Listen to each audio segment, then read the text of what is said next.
CCN Midday News. I'm your host, Captain Krishna. Here are some of your top stories for today, June 12th. Stocks suffer their worst day since March, with the Dow plummeting more than 1,800 points.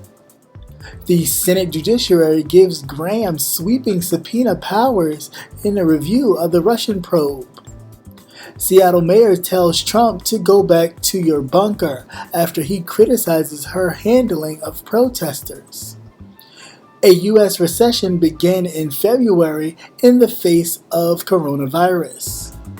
A Dallas protester loses his left eye and several teeth after being shot by police. LeBron James and other athletes start an organization to help African Americans vote. And the first African American senior zookeeper at Maryland Zoo dies. Let's get to the news. Stocks suffered their biggest one-day pullback in 3 months on Thursday as traders grew concerned about the number of coronavirus cases increasing in some states that are reopening up from the lockdowns. Shares that have surged recently on hopes of a smooth reopening of the economy led to declines.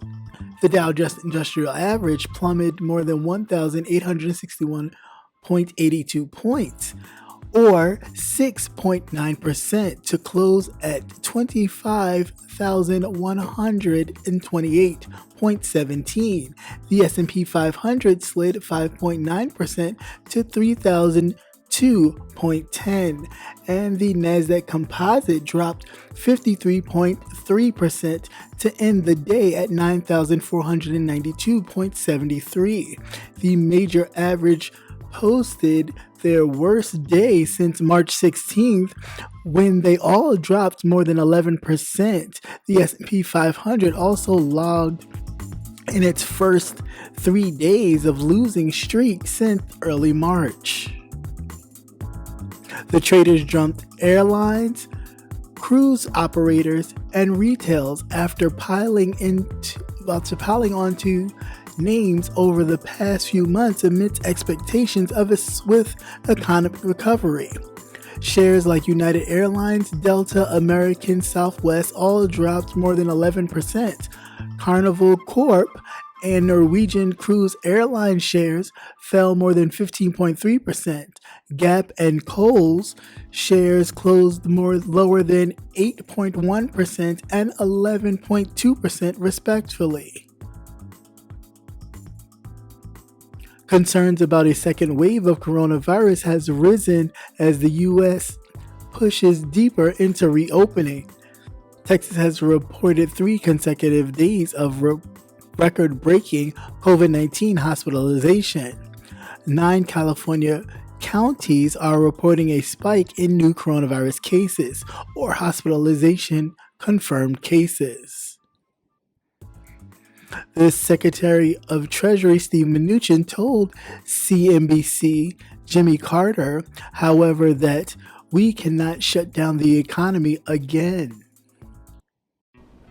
The stock market is a tricky thing. They definitely react to everything that is going on in the world. And with the uptick of the coronavirus cases starting to spike, definitely after the holiday weekend, the Memorial holiday weekend, it started to see that we're not out of the woods just yet, which means that, of course, the stock market would get nervous because a lot of companies would have to either remain closed or then even cut back hours, which would cut back production and bring everything to a kind of a slow down, screeching halt yet again. And Steve Mnuchin says, we can't afford to had the economy stop yet again. And of course you can't, because you're too busy getting tax credits and all that other kind of crazy stuff to the wealthy, while you basically rape the bank of its surplus that was left to you from the Obama administration. So yeah, of course, there's no money now left in the bank. There's no savings account. In other words, to put it in layman's terms, there is no savings account. So you have nothing to, fall back on. at this point. So everything has to open, even if it's not opening at full capacity. However, this affects the stock market, and of course people's 401ks and their other things will flop. And this coming from a president who praised himself on the stock market and how well the stock market was doing and all these numbers. And now that this coronavirus has had those numbers tank, now what is he going to talk about? Being the law and order president, I guess? Right. Good luck with that, sir. The Senate Judiciary Committee voted 12-10 along party lines on Thursday to allow its chairman, Senator Lindsey Graham, otherwise known as Lady G, to subpoena former Obama administration officials as part of the GOP-led probe into the origins of the 2016 Russia investigation. Why does this matter, you ask? Graham now has a sweeping authority to subpoena documents and more than 50 individuals related to the Russia investigation, including former FBI Director James Comey, former CIA Director John Brennan, and former Director of the National Intelligence James Clapper. The Senate Homeland Security Committee, which is also investigating the FBI's probe into the Trump campaign and transitional officials, approved similar subpoena power for its chair, Ron Johnson of Wisconsin. Last week, the Judiciary Committee's Democrats argued Thursday that the broad authorization removed the minority party's ability to approve individual subpoenas, calling it unprecedented and excusing Republicans of a fishing expedition to help President Trump ahead of the election. Democrats also argued that the probe is unnecessary because the Justice Department Inspector General, Michael Horowitz, investigated the origins of the Russian investigation back in 2019. Let me get into my commentary about Miss Lady G, aka Lindsey Graham, aka Lady Graham. Okay, so this is all how this works in this kind of cover-up scheme of things, right?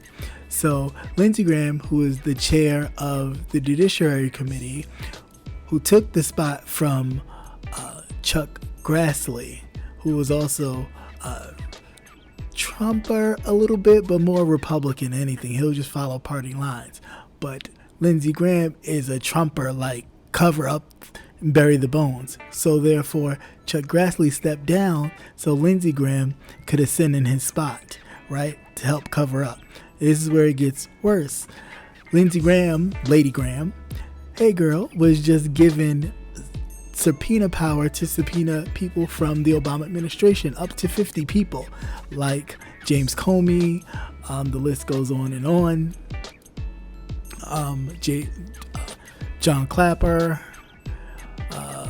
CIA, FBI, just anybody. And basically to prove the Obama administration did illegal things in order to spy on Trump's 2016 campaign, right? Okay.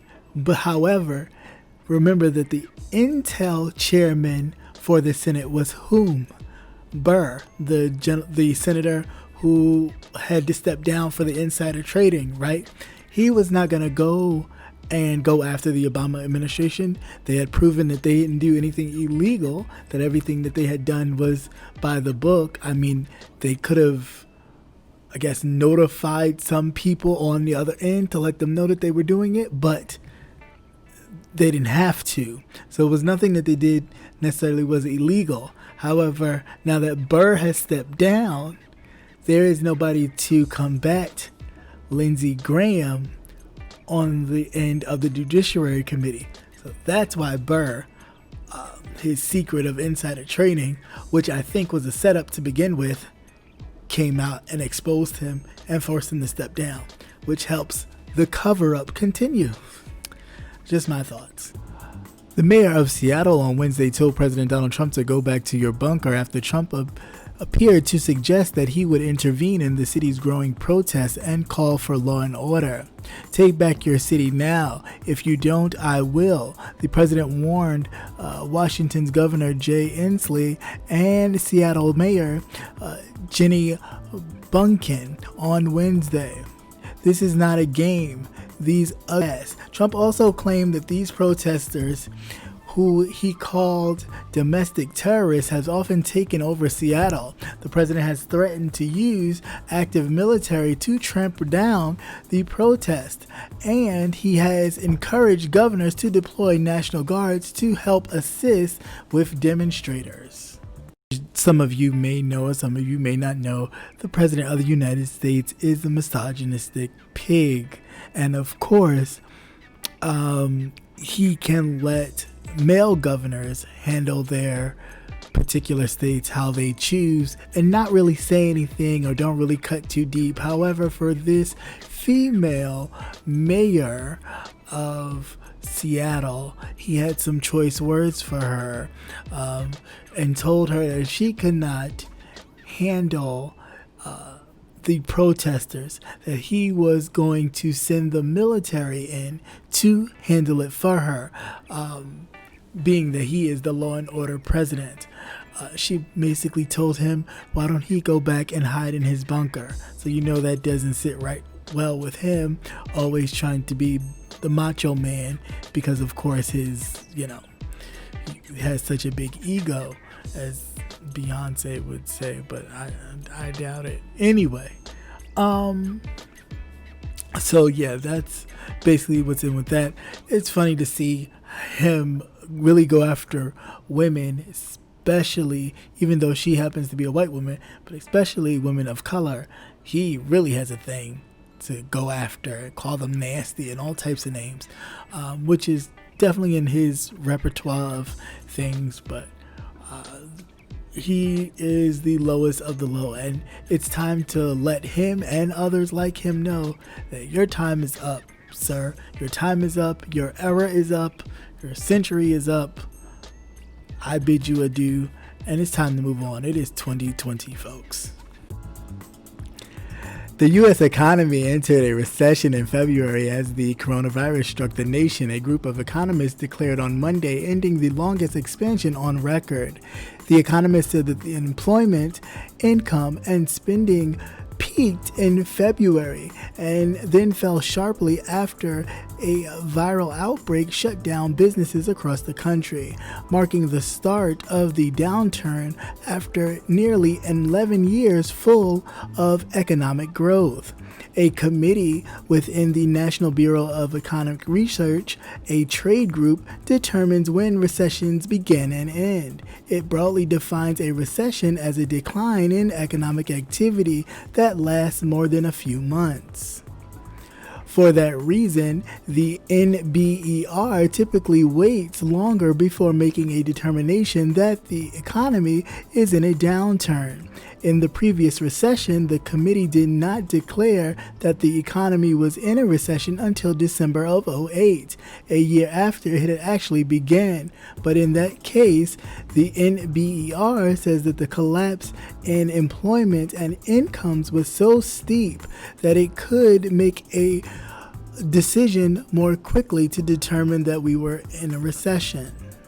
So here's my thoughts on this. To be very frank, what did you think was going to happen? You already inherited an economic upgrowth with the Obama administration, and instead of you riding that wave, you took the surplus from that. You took the surplus from that and gave it to your rich donors and friends and people who really didn't need the money anyway.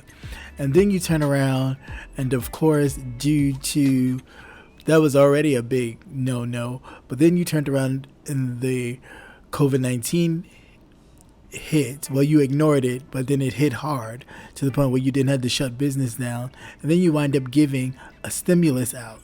So of course we would be in a downturn towards a recession, because you took that surplus money that you inherited from the Obama administration, and you gave it to your wealthy friends and donors in the guise of a tax cut.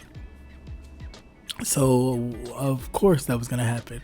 It's just like paying your bills. You pay your bill every month, and you pay it every month. The minute you don't pay a bill, what happens? You have a late fee and late charges, and that's all that is. If you're not paying the bill because you're too busy spending the extra money on other stuff, you end up with a delinquent notice, and that's just what a recession is, and that's where we are, or definitely headed to at this moment. And due to the employment rate being as low as it is, even though it upticked a couple points, but again, as we start to kind of get back into the swing of things, a lot of people will still be out of work. Brandon Sines, a 26-year-old unarmed black man from Dallas, Texas, says that he was at a protest against police brutality when he was shot by a police officer who was allegedly using a sponge round. He suffered from severe injuries, which caused him to lose his sight in his left eye and 7 teeth. Sines claims he did not do anything to provoke the police while looking for a friend during the protest when this suddenly happened. After the police interviewed Sines, he was not charged, but the officers responsible were not identified as well. His family and his lawyer, Daryl Washington, demand justice, calling on the Dallas police chief to identify the officers responsible. A GoFundMe was organized to raise funds for his surgery and other expenses. So far, it has raised more than $260,000. Okay, and here's my commentary on this story. This is very unfortunate that a protester from a non-violent movement, ironically enough, protesting against police brutality, is brutally shot with a sponge round, which I guess is another thing for like a rubber bullet, kind of. However, the force of this so-called sponge round, they make it sound so like non-evasive or anything of that nature.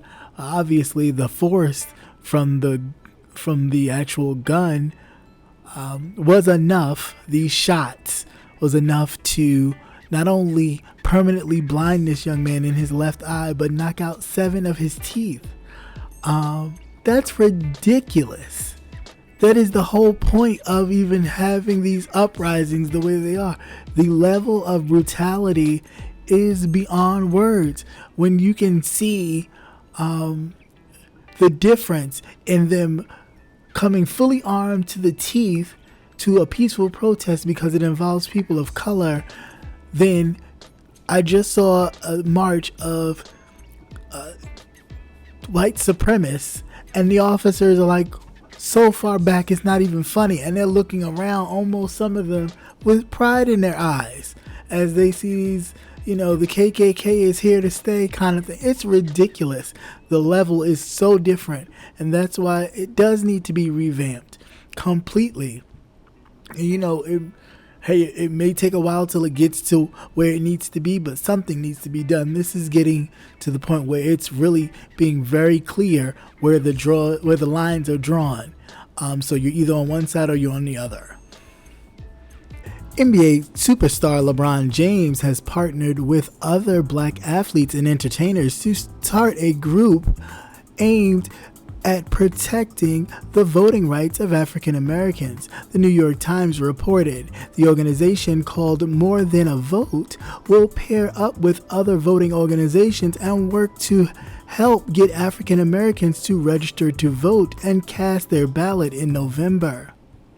We look forward to working with King James and other professional athletes in More Than Vote to stop voter suppression and protect the right to vote for black voters across the country, the organization said in a tweet.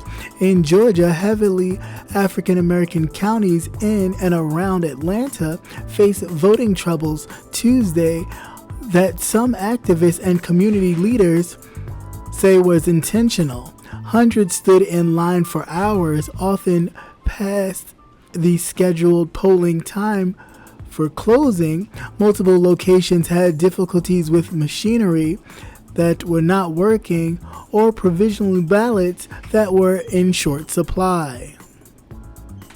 Okay, so here's my thoughts on this. I think it's a great idea that these athletes and entertainers put their resources to use to push the vote, to make sure people are registered, to possibly get things together where in which some transportation or some sort of something will happen in order to make sure that the turnout to vote is a positive uptick.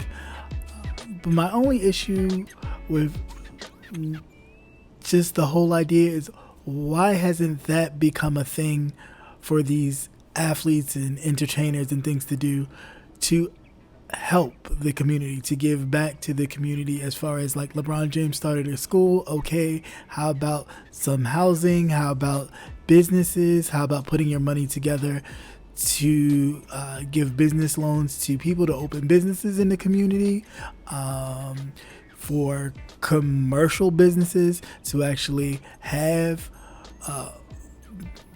more black employees in certain businesses. So when you go into, just like if you went into a particular bank, say in Chinatown in a city, you would see mostly a majority of Asian tellers and bank managers and all that. And it's the same thing should be when you go into communities of color. You should see bankers that look like you. You should see bank managers that look like you, and so on and so forth. So I think this is a good idea, but we need to be doing more of this. You need to be taking all those resources that you guys have, putting it together, and actually building a coalition and helping the community where in which we can then support ourselves. So I think it's a good idea, but we'll see. Mary J. Wilson, the first African-American senior zookeeper at the Maryland Zoo of Baltimore, who specialized in the care of gorillas and elephants, died of the coronavirus. She was 83. Mike McCullough, the zoo's general curator, confirmed on Wednesday that Mary J. Wilson died last Thursday at a Northwestern hospital in Randallstown of the COVID-19. He was an entry-level zookeeper when he encountered Wilson. She was extremely passionate about everything she did, and she's so committed, McCullough said. She was a cool lady. The Baltimore Sun reported that Arthur R. Watson, who headed the zoo from 1948 to 1980, hired Wilson, whose only qualifications were the willingness to work hard and the love of animals. In these days of specialized training, she probably wouldn't have gotten past the front door, the Sun reported back in 1996. Wilson went right into caring for mammals. She spent her entire career working with gorillas, cats, elephants, and in the mammal house. It's like babysitting, only more so, and you can get just as attached to your work, Wilson told the Old Sun Sunday magazine back in 1966. Being the first of anything is definitely not an easy task. This woman got a job working in a zoo as a zookeeper during a time in which there was none like her doing that job. And the only requirement was that she was a hard worker and had a love for animals. And all it took was a chance. And here she was the first African-American woman zookeeper for a Baltimore zoo. And all that person did was give a chance. And it seems like a lot of times, especially now, that has been taken away. And sometimes, you know, you may not have the education, and you may have a skill set somewhat similar, but you just don't have the education, and a chance is not even given, and it puts you behind. And just to know that somebody was given an opportunity, and from that opportunity they flourished and took advantage of that opportunity. And I think a lot of times we don't do that. Sometimes we're not even given the opportunity, but when given the opportunity, we squander the opportunity and don't take full advantage of the opportunity. So I just implore you all, as I close, to grasp every opportunity and make the best of it. And always honor yourself in those opportunities. So, and with the close, have a great weekend. Be safe, and we'll see you here Monday at noon. Peace. Once again, thank you for watching CCN Midday News. Hope you enjoyed. Please like, share, and subscribe. Also hit that notification button so you will never miss another news update. Have a great day. Peace.